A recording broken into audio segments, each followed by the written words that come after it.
Signal TV5 and 92.3 True FM programs swept awards at the 46th Catholic Mass Media Awards. Freedom Boat of Signal TV, 1PH and 1 News won Best Special Alert Coverage.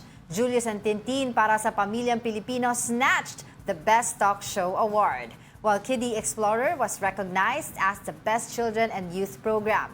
TV5's Frontline Pilipinas was bested as the Best News Program. And for our radio programs, Ted Filon and DJ Chacha got the Best News Commentary Award.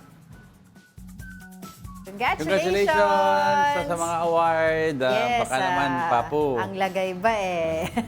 Papu. Ang galing, no? Alam ko special citation din yung Sana Lord, ni Lord De Vera sa radyo, sa True FM. Baka nalilito lang yung tao. At that time kasi the award, yung kino-cover niya, 92.3 pa yung True FM. Kasi 105 na sila ngayon eh.